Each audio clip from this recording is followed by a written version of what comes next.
Kapag nahuli mong may nagkakalat ng chismis tungkol sa'yo, huwag mong sayangin ang energy mo sa pagpapaliwanag o pagtatanggol sa sarili mo. Malaking pagkakamali yan.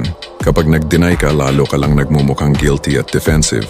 Ang solusyon, sa halip gamitin mo ang dalawang dark psychology techniques na ito para sirain ang credibility nila at matakot sila sa'yo. Una, the paranoia seed, ang binhi ng pagdududa. Ito ang gagamitin mo kung gusto mo silang guluhin ng tahimik.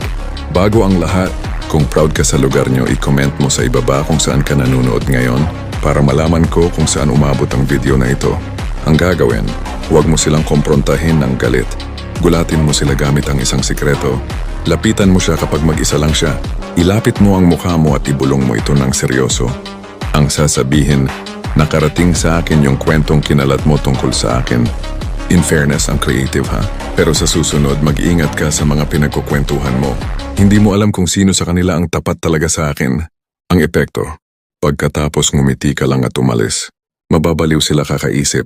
Ilang linggo silang magdududa sa mga kaibigan nila, inisip kung sino ang nagsumbong at nag-traitor sa kanila. Napag-away-away mo ang grupo nila nang wala ka man lang ginagawa. Pangalawa, the fan-base frame, ang celebrity effect.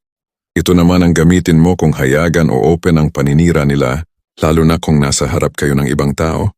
Ang gagawin, hintayin mo siyang magsalita, tapos tumawa ka ng malakas para makuha ang atensyon ng lahat. Ang sasabihin, grabe bukang bibig mo na ako ah.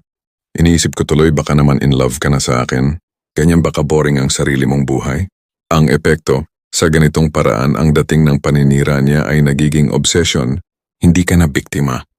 Ikaw na ang celebrity at siya naman ay nagmumukhang jealous fan. Matik checkmate.